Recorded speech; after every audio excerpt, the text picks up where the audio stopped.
just so important. And in 2023, more than ever, I think it's going to matter so much on the team of people that you select. Hey, what's going on, everyone? Welcome back to the Closing with Cory podcast. I wanted to start off by saying thank you guys so much. Thank you for everyone who has reached out, all the comments, all the messages. Episode number 1 was really just me trying to get a sense on what type of conversations were going to come from the information and stuff that I was providing. And it's really exactly what I was hoping for. Just people being, open and free and just wanted to come to me with some questions and connecting onto some of the things that I said. So it was really great to see. Thank you guys so much. Thank you for everyone who has subscribed. So if you haven't done so, make sure you subscribe on YouTube, Apple Podcasts, Spotify, all that stuff. I have a ton of great content that I'm really excited about over the course of these next couple of months, and I think that it's going to be really helpful, really useful, and just to connect with a whole bunch of people as we're going into this 2023 market. And that's kind of what I wanted to talk about a little bit today, and just go through 2023 a little bit.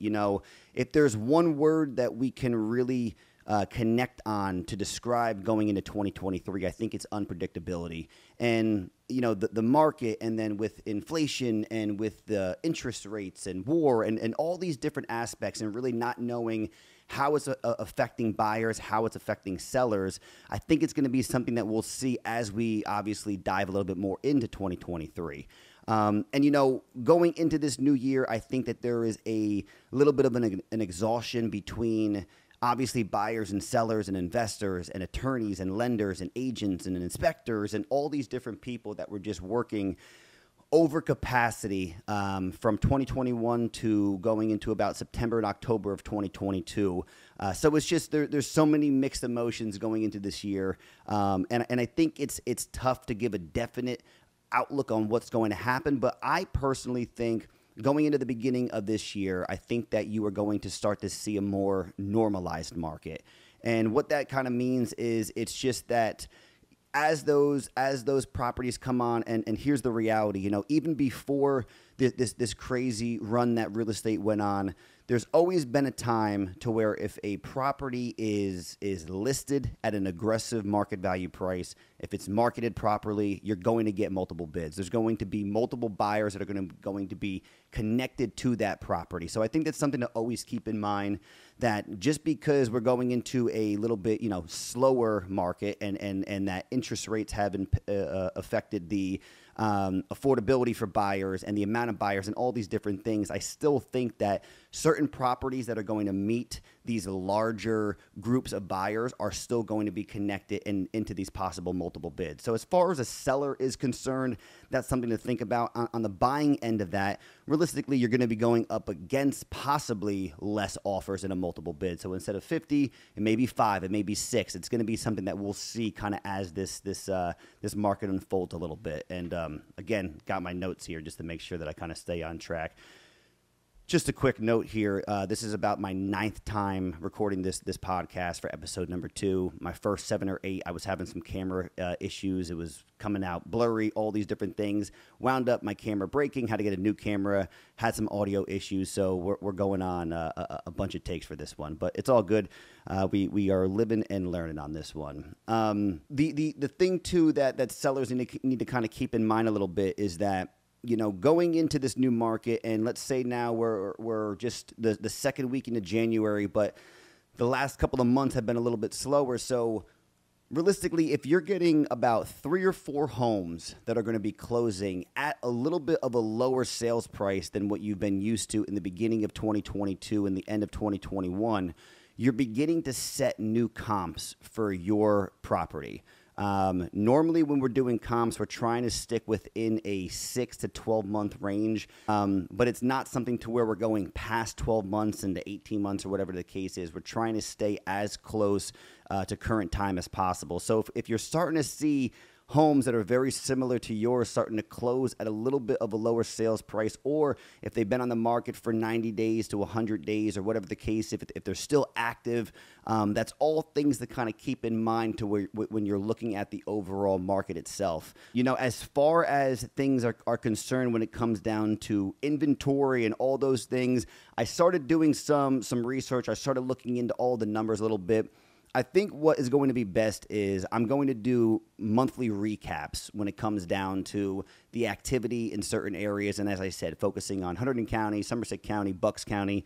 I'm going to more so focus on a monthly recap to get an idea on how many homes closed this month, how many homes were listed for sale, and just to be able to get a sense on how the market is kind of moving as we continue this year. The one thing that I definitely wanted to go over, and this will kind of be the main topic of conversation for episode number 2.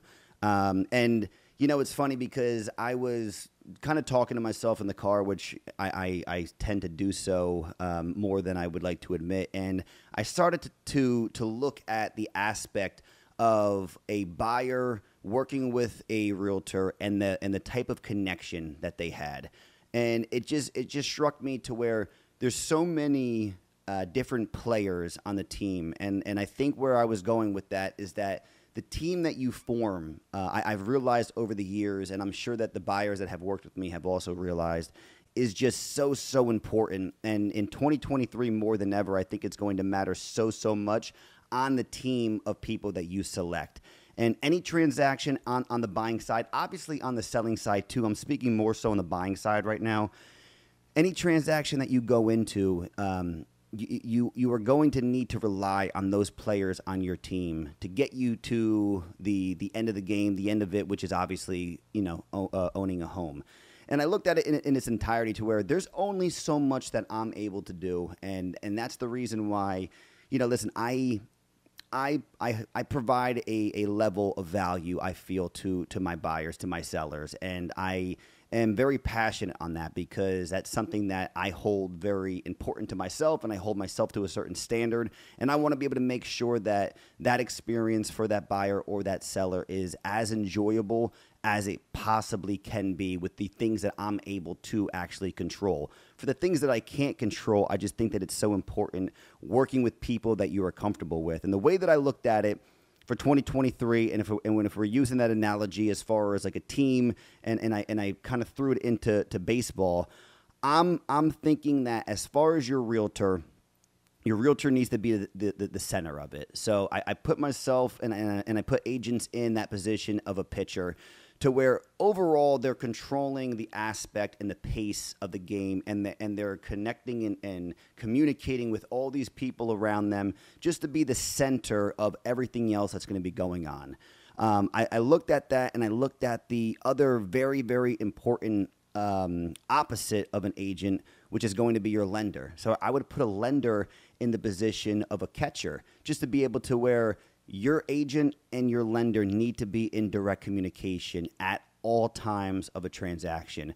Almost, I feel like maybe more important is going to be upfront and in the beginning of being able to start that home search process and that home buying process, because you're going to need to go over with a lender the aspects of what you are going to be comfortable with affording, and the breakdown of what that means per month. And for someone who has never owned a home before, or even a second or third time buyer, I think it's always great to be able to have somebody that you can rely on to educate that person and saying, hey, just because we're setting this overall threshold for our price point at $500,000, that doesn't mean that you should go up to $500,000, because $500,000, and if you're using, $10,000 to $12,000 in taxes, and here's what it is per year as far as homeowners insurance and all these different things, and then you see what that actual monthly breakdown is, and it's going to be significantly higher than what you were expecting. I think those conversations are so important to have up front.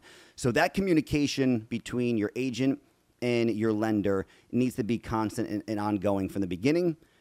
into where you guys are putting in offers, because then at that point now we actually don't have estimates. We have numbers that we're really working with. So, hey, we're offering 480. Here are the taxes. Here are all these things. Can we get as close to a monthly breakdown as possible? So these people are comfortable to where if they do win this bid, if they do win this home, they're going to feel very confident going into the next phase and not have to be educated after the fact. On top of that, I personally think that looking at the attorneys and looking at the legal end and the overall entirety of what they are needing to control and overlook and looking for everyone's best interest, I put them in the line of like the head coach. They're just overlooking the entirety of the transaction to make sure that everything is going the way that it needs to go. And the other two, I feel like most important aspects of that are going to be the inspector and the appraiser, and I can put them in for first base or shortstop or interchangeable, whatever the case may be. But they're a critical point in this overall process because, I'm going to do a full episode on this, but an inspector is a huge position and player in the team of getting to the finish line of owning a home, because they are realistically being hired to let you know everything that's going on with the property. And listen, I've worked with a ton of great inspectors and I've worked with inspectors that just are that deliver information a little bit differently than maybe I would or someone would, to just be able to give some reassurance. And I know that they need to do what they need to do.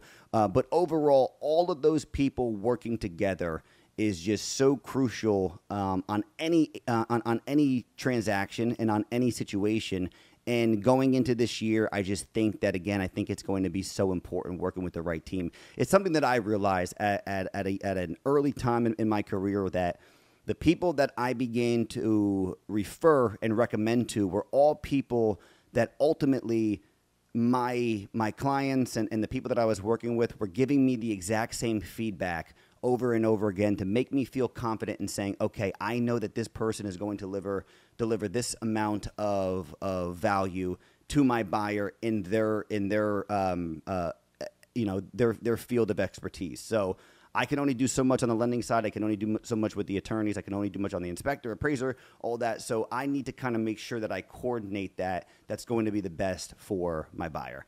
And that was kind of the main thing that I was thinking about, and just leading off of the questions that I had with some of these other buyers, and understanding that, sometimes not even knowing, they'll ask me, hey, here is what I make. What do you think that I would be approved for?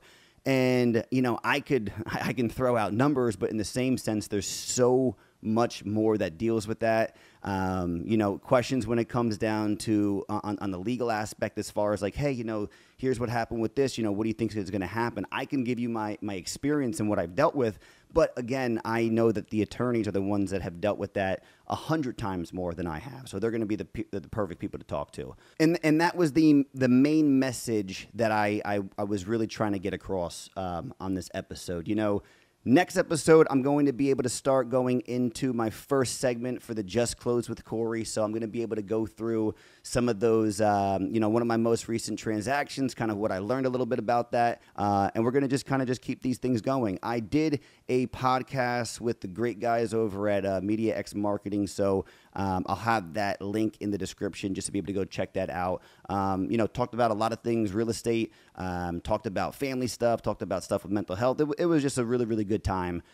So the Real Ones podcast, that was a bunch of fun. I appreciate them for having me. So again, thank you guys so much. If you haven't done so, make sure that we subscribe on all the platforms, and I will see you guys next week. Have a good week.